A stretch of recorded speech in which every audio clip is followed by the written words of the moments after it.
C'était un village bucolique où les habitants de Kiev venaient passer le week-end dans leur datcha. Les combats ont cessé 3 jours plus tôt, des combats acharnés entre Russes et Ukrainiens qui laissent le village de Lukianivka dévasté et vidé de ses habitants.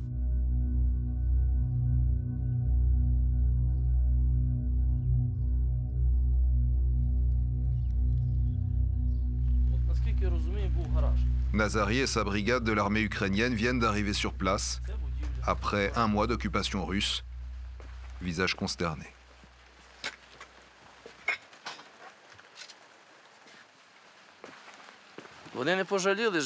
Les Russes n'ont pas eu de pitié pour les villageois.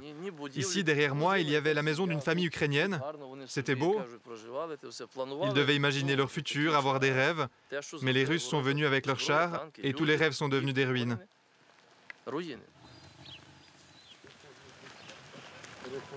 Nazari est aumônier dans l'armée. Nous lui proposons donc d'aller jusqu'à l'église du village, qu'il n'a pas encore vue.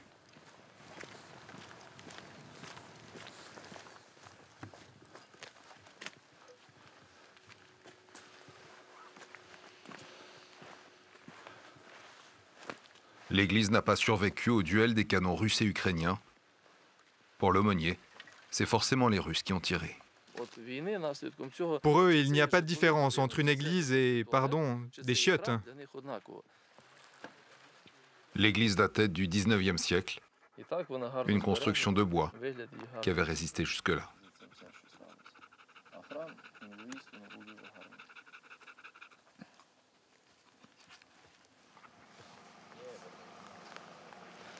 Ім'я Отця і Сина, Святого Духа. Амінь. Отче наш, Ти, що єси на небесах, нехай святиться ім'я Твоє, нехай прийде царство Твоє, нехай буде воля Твоя. І прости нам провини наші, які ми прощаємо винуватцям нашим. І не введи нас у спокусу, але визволи нас від лукавого. Богородице, Діво, радуйся, благодатна Марія, Господь з тобою. Благословенна ти в жонах і благословен плід утроби. Au moment où nous filmons, Vitali et Mikola reviennent dans leur village. Ils avaient fui quelques jours auparavant, quand la grande bataille a commencé. Aujourd'hui, ils en découvrent les stigmates, comme ces 3 tanks russes démolis par l'armée ukrainienne. Mikola est admiratif, il était lui-même tankiste du temps de l'URSS, du temps où Ukrainiens et Russes étaient frères. Si on vise juste là, à la base de la tour, ça fait exploser les munitions à l'intérieur et ça fait sauter la tour. Avant de fuir l'assaut final, Vitali et Mikola avaient tenu bon pendant 1 mois d'occupation russe, restant chez eux malgré la présence de l'envahisseur. Les Russes ont seulement autorisé le transport de nourriture. Mais sinon, ils nous ont prévenus, si on sortait dans la rue, ils tiraient. Les soldats russes étaient dans ma cour et pendant 1 mois, les Russes tiraient par-dessus ma maison, les Ukrainiens ripostaient. C'était dans les 2 sens. Mikola nous emmène chez lui, à 2 pas, pour voir ce qu'il reste de sa maison. Mais sur le chemin, un soldat ukrainien menace de tirer si on avance davantage. Il dit qu'il s'arrête. Stop! Yann, stop! Stop! On ne peut pas aller plus loin. Parce que là c'est encore miné. Et il y a encore des mines qui sont actives. Les mines semblent être un prétexte, car Mikola, lui, aura le droit d'avancer. Un prétexte pour nous empêcher de montrer que sa maison a été transformée en camp retranché de l'armée ukrainienne.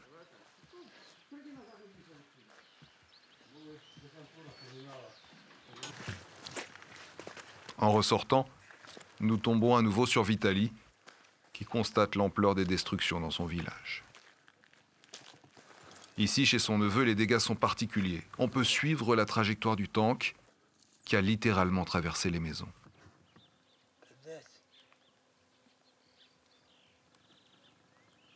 Avoir votre village occupé pendant 1 mois par les Russes, ça faisait quoi? Ce que je ressentais, je sais pas. Je trouve pas les mots. C'était la merde.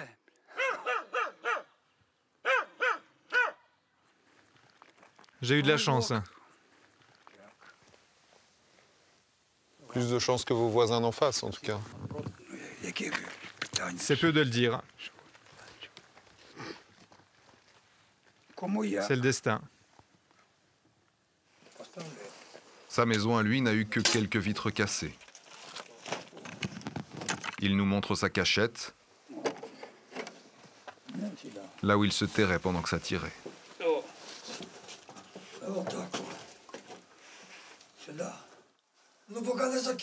Je pensais, soit je vis ici, soit je meurs. Soit je vis ici en bas, soit je pars directement beaucoup plus haut, au ciel. Misha, lui, n'est jamais parti.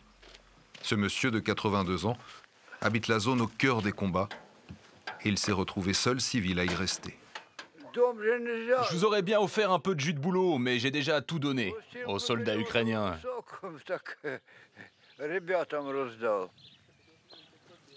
Misha ne se voyait pas aller ailleurs, même pendant l'occupation russe. Les Russes sont un peu pillés, pas beaucoup. Ils prenaient les téléphones portables. Ils sont venus voir le mien, mais ne l'ont pas voulu, car il est vieux. Ils voulaient des téléphones qui prennent des photos. Ce qui fait mal à Misha, ce n'est pas tant les destructions, mais c'est que son copain Shilko a été tué.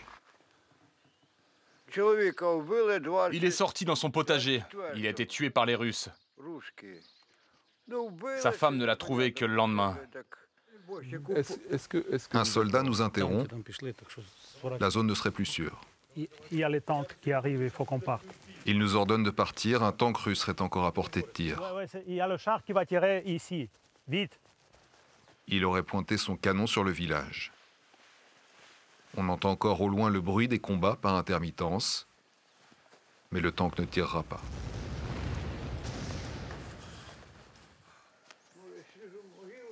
En fin de journée, nous partons pour le cimetière avec Misha. C'est à l'opposé dans le village, et les combats l'ont empêché de se recueillir sur la tombe de son ami, mort 5 jours plus tôt. Lorsqu'il finit par la trouver, ce n'est pas que la tristesse qui l'envahit. Je suis en colère. Toujours. Et sa colère va trouver sur qui s'abattre. Ina, une voisine qui venait nous parler et dont la famille vit en Russie. C'est vos sales Russes qui veulent amener leur régime ici. Ne me dites pas ça à moi. Je ne parle même plus à mes sœurs qui vivent en Russie. Je ne leur parle plus du tout. Mes deux sœurs en Russie, je ne leur parle plus depuis le début de la guerre, car elles ne comprennent pas ce qui se passe ici. Elles me disent que c'est nous, les Ukrainiens, qui faisons la guerre. Ce qu'Ina voulait nous dire, c'est que même le cimetière a souffert des combats. Regardez ce qu'ils ont fait ici. C'est un missile Grad qui a été tiré ici il y a 5 jours. Ça a fait ressortir les corps de la terre.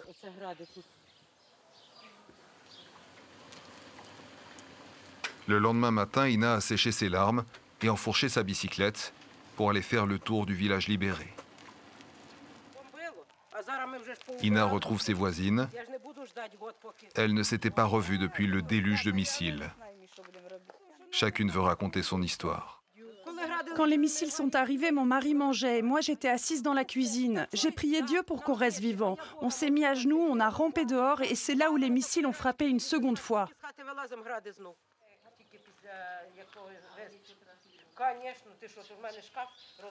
Plus haut dans la rue, une nouvelle brigade patrouille pour s'assurer que les Russes ne tentent pas de reprendre le village.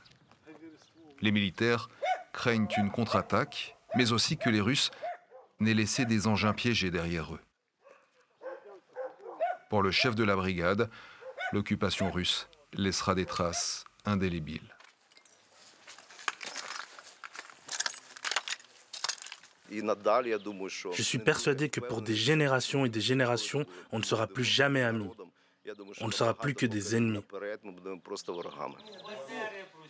La brigade se réunit autour de l'épicerie du village, vide depuis le début de la guerre.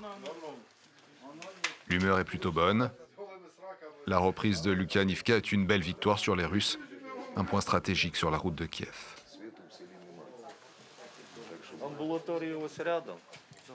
Le maire du village nous rejoint et nous raconte comment il a dû prendre sur lui pour parler à l'ennemi.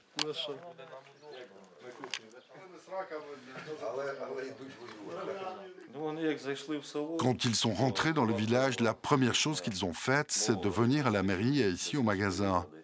Ils ont demandé qui est le chef de ce village. Il faut qu'on se parle.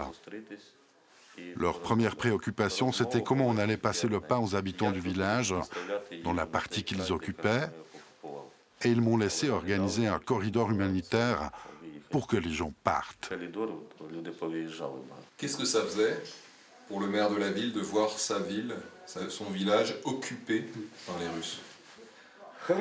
Je ne peux rien dire de bon sur les Russes. Je m'inquiétais avant tout pour la vie et la santé de mes concitoyens. Que tout le monde reste en vie.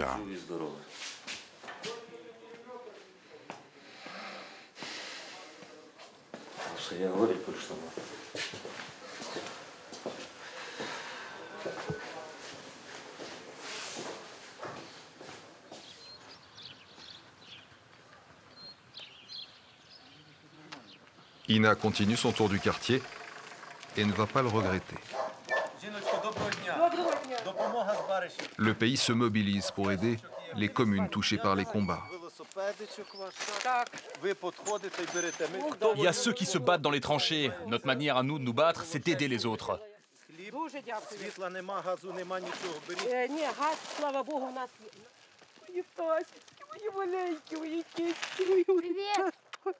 Ses petits-enfants sont venus attendre Ina.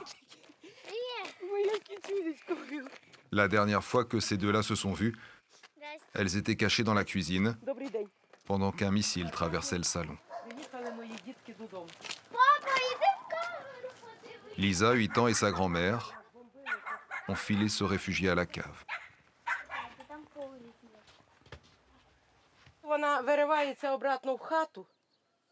Un obus a traversé ici.